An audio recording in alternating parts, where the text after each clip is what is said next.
mixed feelings whether I should smile, whether I should congratulate him or I should pin him more.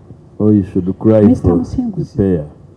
do you know how many traders, how many business people, how many contractors are going back home, are rolling off businesses because of the unfair assessments, because of the third-party agencies, simply because you want to achieve the targets? Those are the targets that are leading people to rap. Chair, URA has been the reason as to why so many businesses are closing.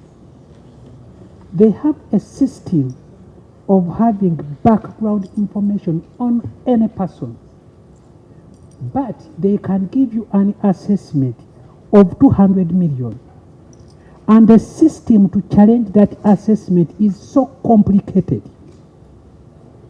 And the moment those are they 45 days collapses, that assessment becomes real.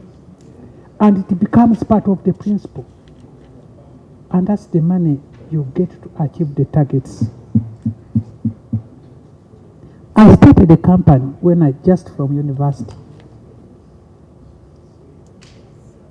Chair, if I can tell you what I went through with URA, I cursed being a Ugandan. I cursed. Chair, URA can be having, you can be having... Why didn't you bewitch him? You can be having a principal tax of 50 million. When you add the penalties, the interests and what have you, it can count 500 million. But the principal is just 50 million. And then they achieve the target. Simply because of that blood money. Mr. Musinguzi, you know, I feel bad because I've been a victim. I've allowed you to vent out. You know, I've been a victim with URA. What is your question, Chair, honorable member? Chair, I want to talk about the assessments. I'm not happy that the commissioner for domestic is that because I've been in that side. You come, you put an agency notice on somebody's account, on somebody's employer. Somebody has gotten a loan from the bank. You put an agent, reversing an agency notice. You can sweat plasma. URA collects all that money. And so many businesses fail. Banks take people's property. And Mr. Musinguzi is here saying we achieved the target. He's here because you invited him. After people, no, he's here. He achieved the targets because you set the target. So, Mr. Musinguzi, are you comfortable achieving target after draining out people's blood, after those businesses collapsing? Two, blood is metaphoric. Mr. Musinguzi, I'm asking. Okay, it's a point of procedure. It takes precedence. Let's listen. It's a point of Honorable Kablindi, don't argue with people. The way my colleague is addressing Mr. Musinguzi, but to me, I know it is a system of URA. It is like personalizing somebody. That's why I wanted to say. So how did you want him to address him? No, Mr. Musinguzi represents URA. Actually, in English, the phrase is, in English, the phrase is that he's the ugly face of the monster. So, like I did say, he will carry his cross. Honorable Kayondo is expressing the frustration of many. I almost restrained him because I also have some knowledge as to why the law was made that way. But I know that there are those individual or isolated cases of excesses. Why we made the law that way is that because tax is not voluntary.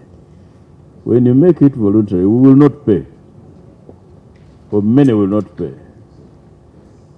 So I only want Mr. Msinguzi to respond to the issues of the mode of collection. Yes, we gave you that law, but we also gave you the discretion in that law. He will address us on the discretion on penalties, on interest, how 50 million accumulates or skyrockets into 500 million. Honorable Kabulindi, ruling on your procedural question, therefore, we are proceeding well by allowing a member to vent out. Remember, I even used the word vent out. Yeah. Proceed, Honorable Kayondo. Then, Chair, maybe we have here. How comes you can bring such abnormal assessments on people? And then after you make those abnormal assessments to form part of the principle. Is that real fair? 22, Mr. Msinguzi, why don't you? Eh? Okay. Mr. Msinguzi, I'm telling the rectangle doing. Mr. Msinguzi, why don't you cap?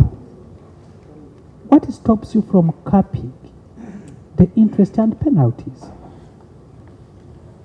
You want him to amend the law? No, it's, I want him to come to that law where it allows penalties and interests exceeding the principle. He will give it to you because it exists. Then lastly, Chair, there is a system of alternative dispute resolution. Yes.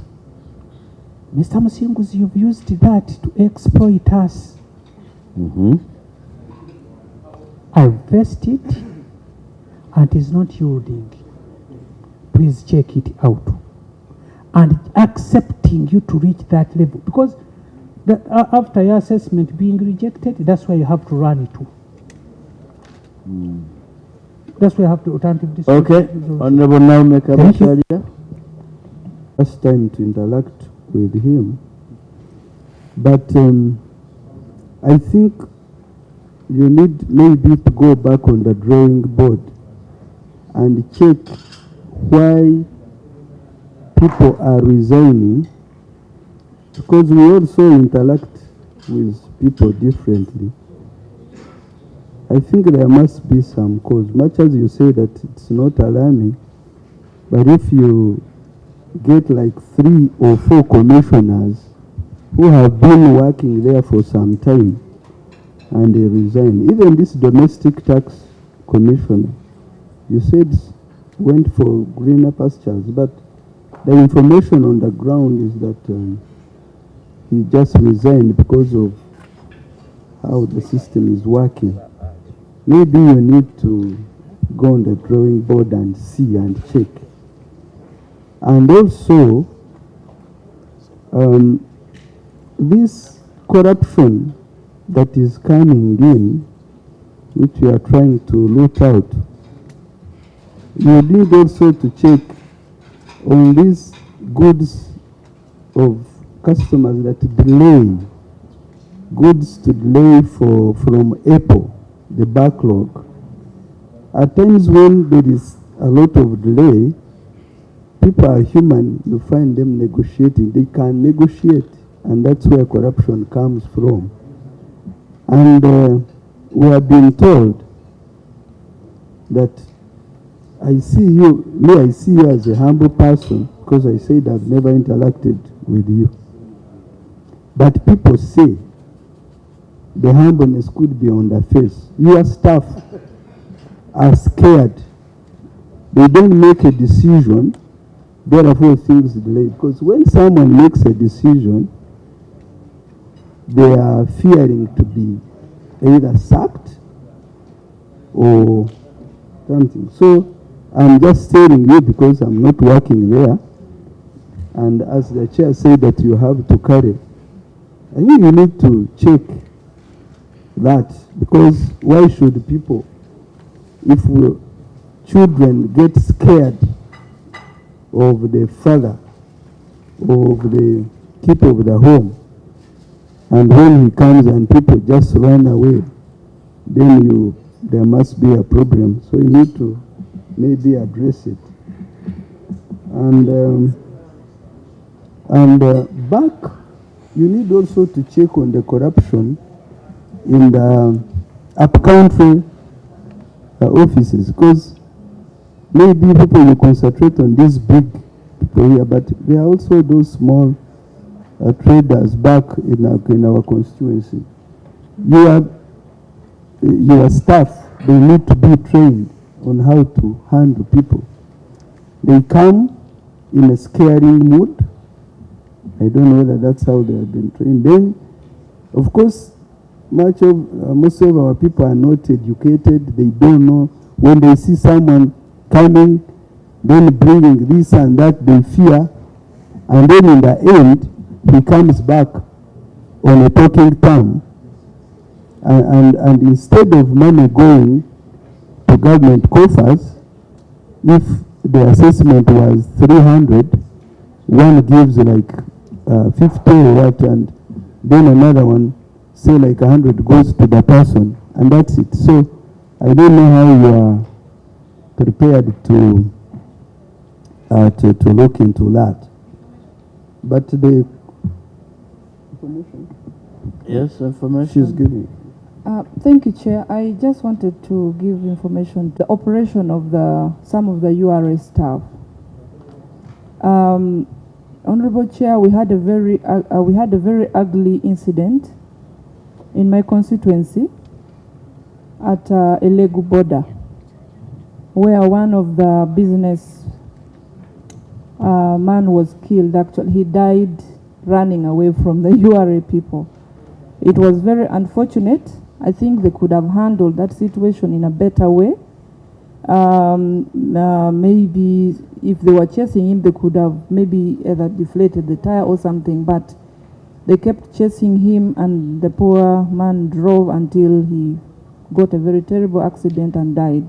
So that's the information I wanted to give. I think they can do better. We are not saying people should not pay tax, but this can be done in a professional and in a better way without having to lose lives. Would you conclude, Honorable Kabashalia? Thank you for the information. I don't know, Mr. Chairman, whether the Commissioner General is telling us the truth. The Commissioner, I think Assistant Commissioner, whom this gentleman is acting, also designed. The domestic tax also designed. The Assistant Commissioner for Petroleum also resigned. Those are big fish. So, what is your take? I think we need to go back on the drawing board. There is something that is not going on right, to me. And then this scaring the people not to be fear to be victimized because of Mr. Msinguzi, are you not saved? Yes. Yeah. But then the honorable member is not sure whether you are telling a lie. Honorable. To add on what Honorable Kayondo said on the issue of assessment, Mr. Chairman, I'm also a victim. You know. Yes, but we shall limit the victim information because otherwise it will distort and pollute the entire environment. Mr. Chairman, I just want to give like an advice to the Commissioner, because you at least have records of how the company has been paying taxes. If a company has never paid the taxes beyond 10 million in a year, and you give it an assessment of 200 something million, do you want to close it?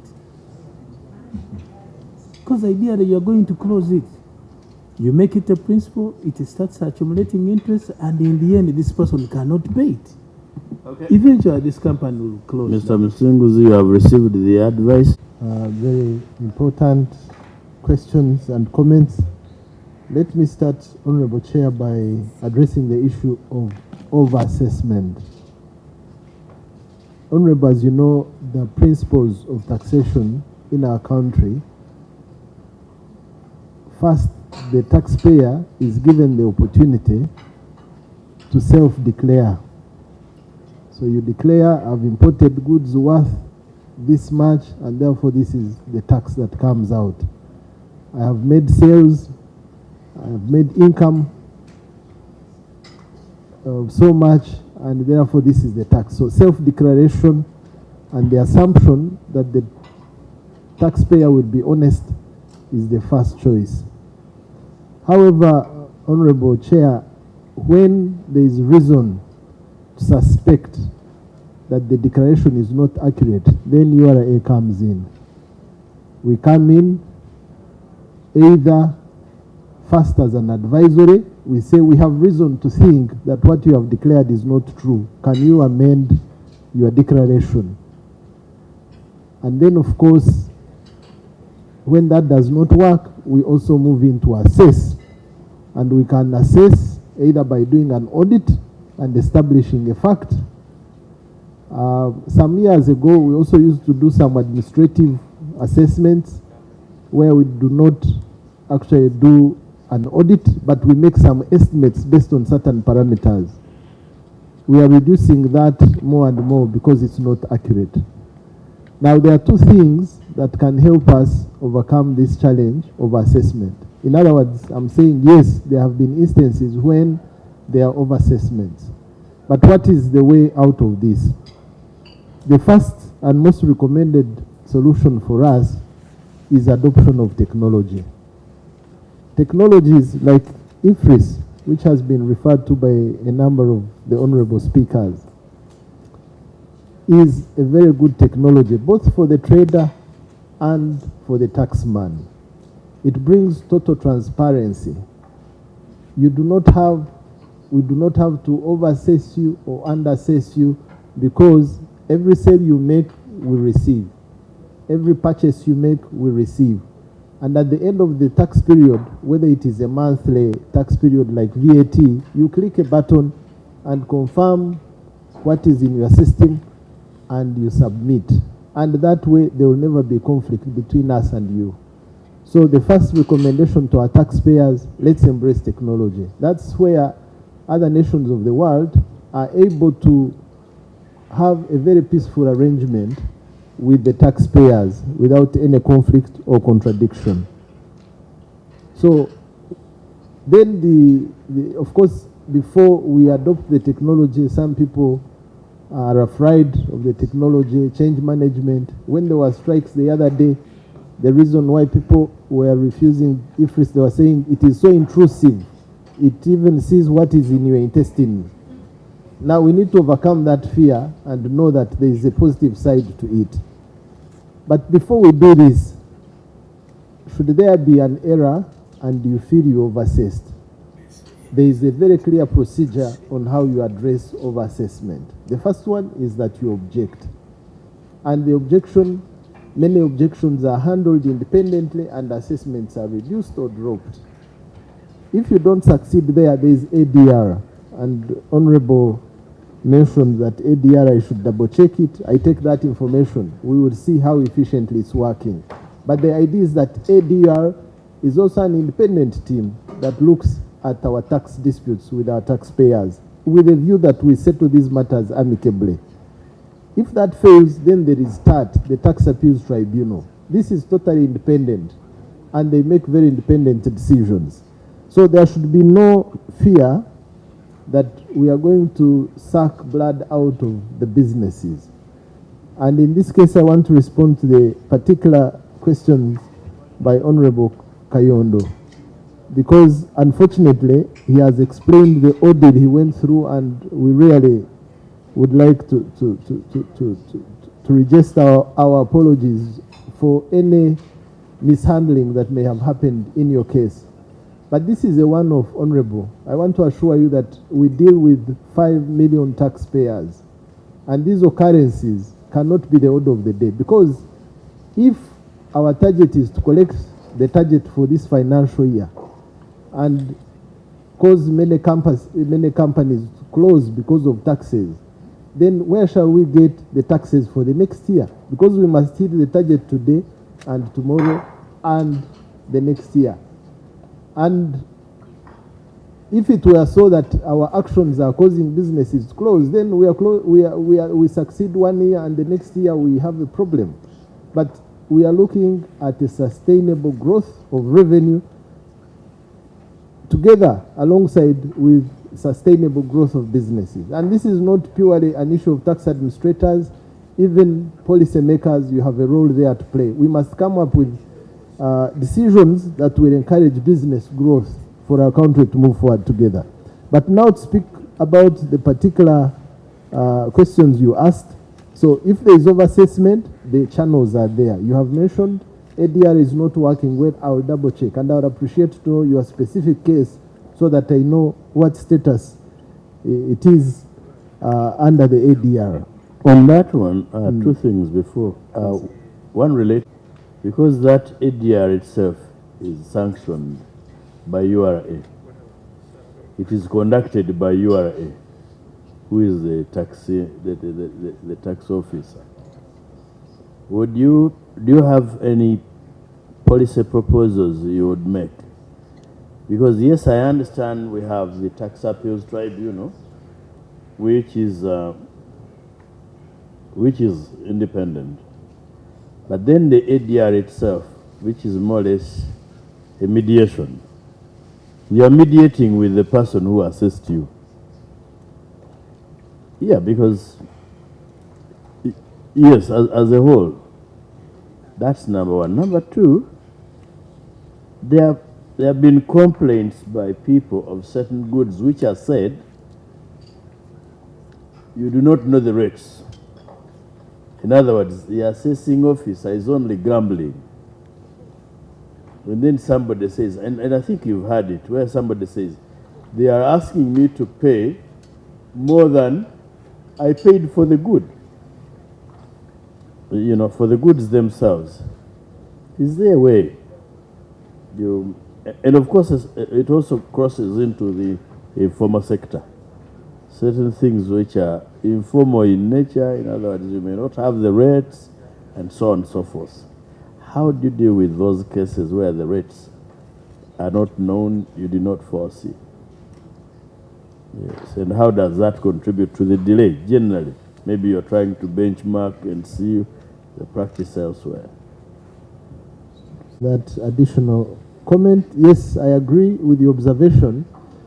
In a way, ADR is still under URA. But the best independence we could try to achieve within the URA is that ADR is now under a different department, under a different commissioner. So the objections team is still under domestic taxes or even customs if the issue is for customs. But once you move to ADR, then you move to the legal team. And the legal team, their parameters are not based on target of value. They are based on how quickly they resolve the cases that come to them. So there is a bit of independence there to the extent that is possible. And we encourage our people to be as objective. As long as you find that there is something the auditors did not see, you have the full mandate to reverse their decision. And that is done by an independent department. But the issue about rates, Honorable, that you raise, Honorable Chair, I will ask my Commission of Customs to comment about it briefly, because we also have methods that give us options about values. If we doubt the value that you have declared in your invoice, what is the next possible option for us to take? I will ask the Commissioner of Customs to speak about that shortly. But if I may just conclude. No, before you leave that ADR thing, Chair, even Mr. Musinguzi, even going to ADR level, you have to accept, you have to ask, you have to request. It's not automatic. You have to ask, and they can refuse you to proceed to that level. They can refuse you. Yes, they refuse you to go to ADR. It's not automatic as you are claiming it now. Two, the things being refused are the issues you are asking for your objection to be accepted.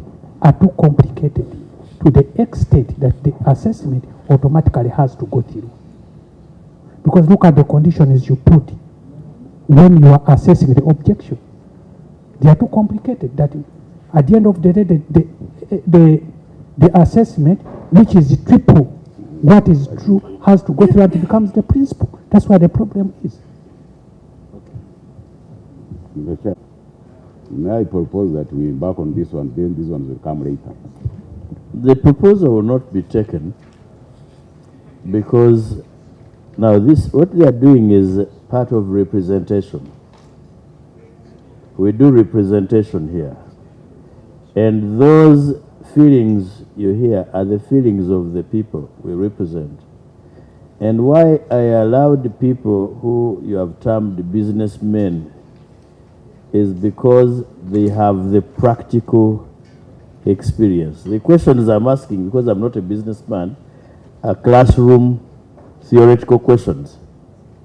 As a person who gets the law and I read it, but theirs are practical. That's why I'm allowing them.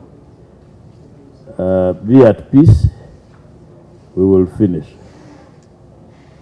Yes. Thank you. Thank you. Just quickly comment on the remaining questions. So, Honorable Kayondo, yes, ADR is time bound. If you don't appeal within 7 days, they will respond to you that you're out of time.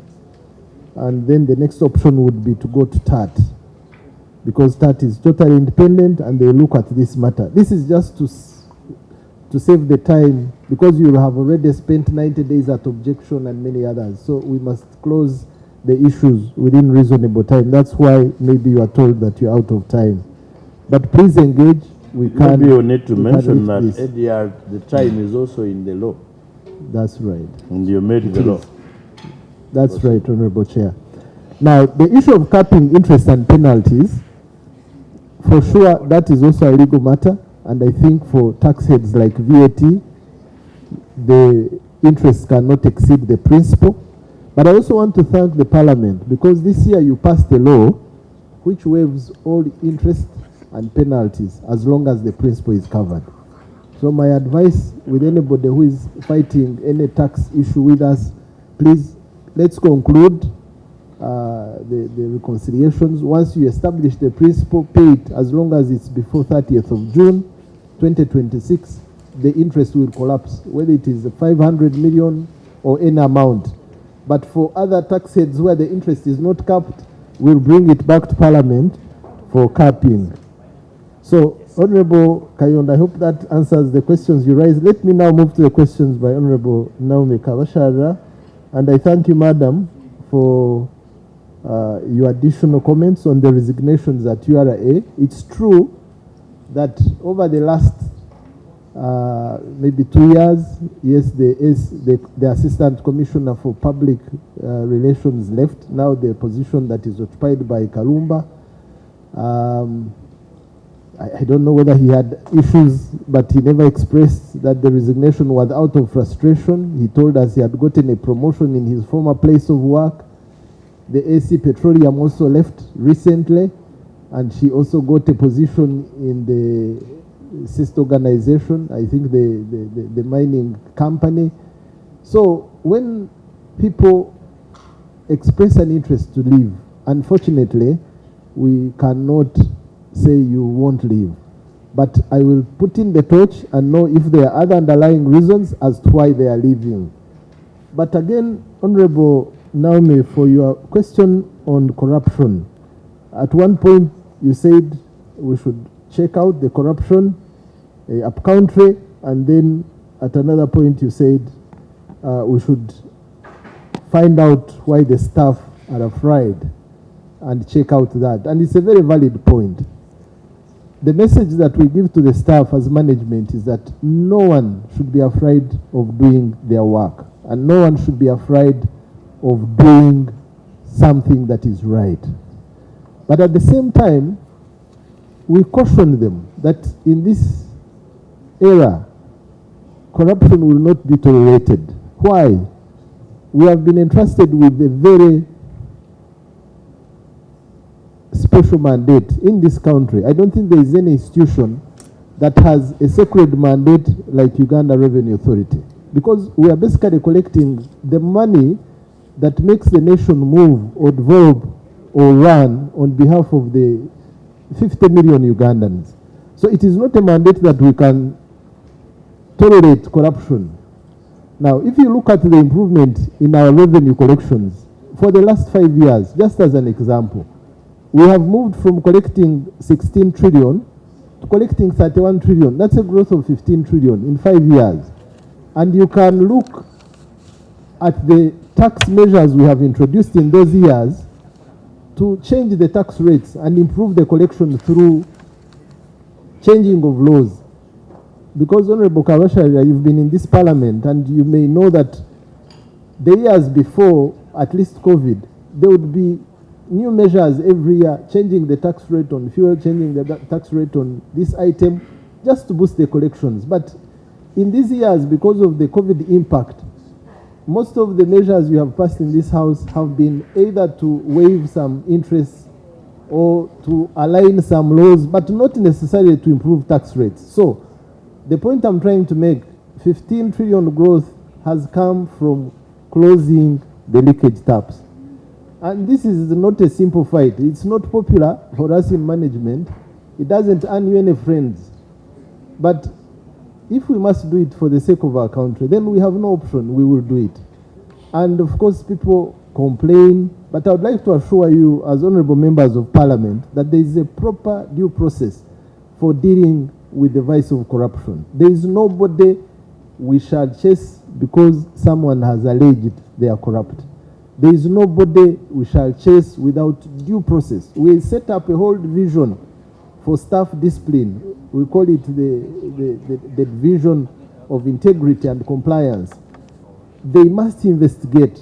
They must come up with evidence. By the time we tell you, please leave, we have unchallengeable evidence that you were involved in some crime of corruption that led to revenue leakages. Otherwise, we would be in court every day by disgruntled staff. So the best they can do is to go in social media and abuse us and call us all sorts of names and explain why we are chasing them. But no one wants to lose an experienced staff. It actually makes us, it's a lot of pain as leaders, where we must let you go despite your experience because of corruption. But we have seen it yield results. I've told you that in April, when we stopped group age cargo, collections in customs on a daily improved by 20 billion. That's not little money. So in the absence of that measure, this money was going into the hands of the corrupt officers, into the hands of the corrupt traders, to the detriment of the country. So it is a balancing act. We are not really bad people. We are not soft on the face and hard inside, but we have to take very hard decisions for the betterment of our country, and that's why sometimes we are perceived differently. I agree with you. Upcountry staff to Thank you. mishandle clients. That's true, Honorable, and I want to agree with you. They should first teach them or That's right. explain to them why they are coming for this tax. When people understand, then they will know what to do. But they don't understand, then they take them and you rush from like Ruba, they go to Mbarara and they are just choosing. Then eventually they say, okay, let me give you this and you leave. But he has given, he doesn't know why. Honorable Naomi Kabasharira, so I think those are one-offs. Those are practical questions in the field. Let's now deal with matters of policy nature. Okay. Yeah. And maybe just to close off that point, Honorable Chair, I agree with the Honorable Member. Where a staff comes to you very rude and very harsh and very, you have every reason to suspect that this person is up to something else, not tax. Because we don't have to be rude to you to collect tax. So my advice and my request to you, Honorable leaders, for personal tax. For personal tax, if you meet such a person, please help us pick some evidence. You can play along and help us get evidence that they are actually, because that's where it normally ends. We should not be rude. We That train our staff to be... will be harsh. Yes. To force you into compliance. That's true. Do you have somebody in charge of compliance? We do. The gentleman maybe is not here today, but he's supervised. Yes. Okay. Let Gary say. Gary is in charge of compliance with that. I don't think it's. We need to escalate it to any other level. One, because those are individual cases of indiscipline. They will be in any organization. The question would only be, are there channels to handle it? That's right. I think it's related to what the Honorable Lucy Akello raised.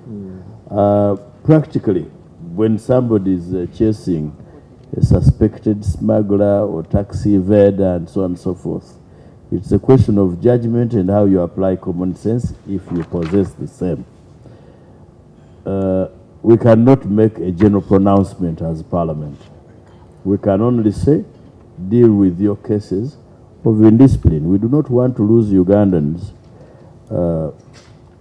because we are chasing them for taxes.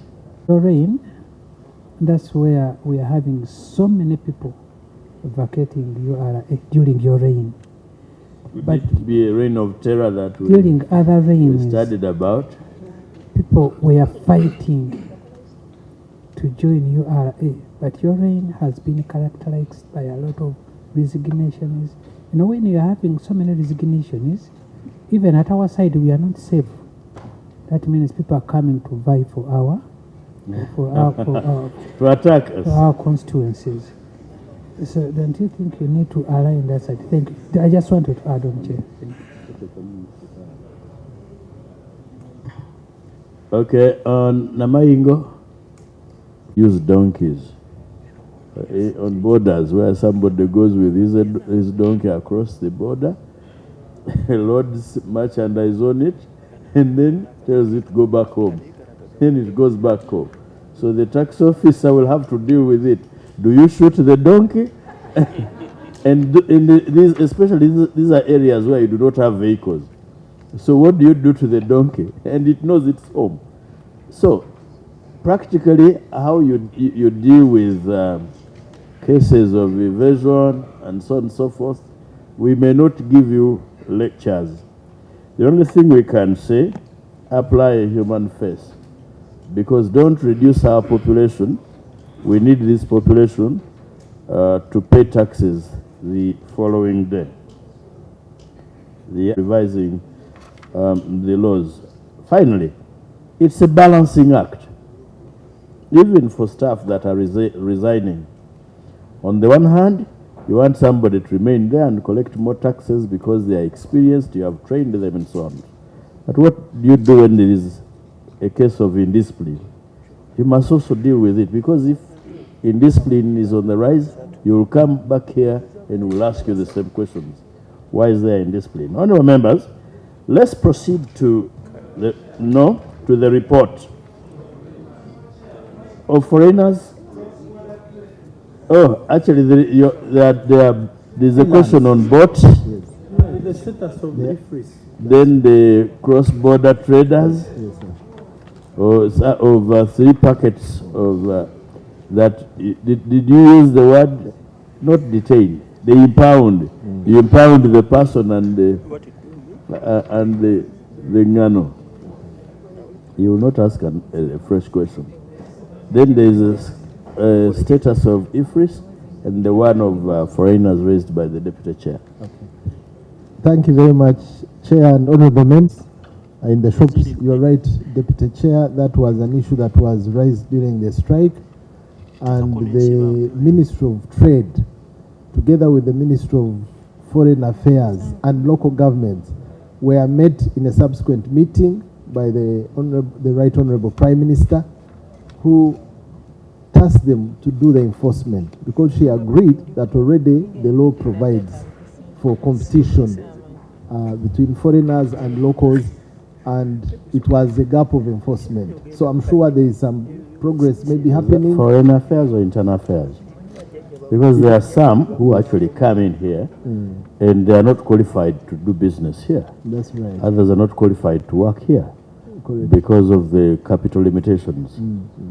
Yes. Yeah. So all the stakeholders were convened in a subsequent meeting, and unfortunately I did not attend, but my commission attended, and they were given instructions to enforce the law as it is, because there was argument that the law already clearly separates what businesses should be done and who should do business in this country.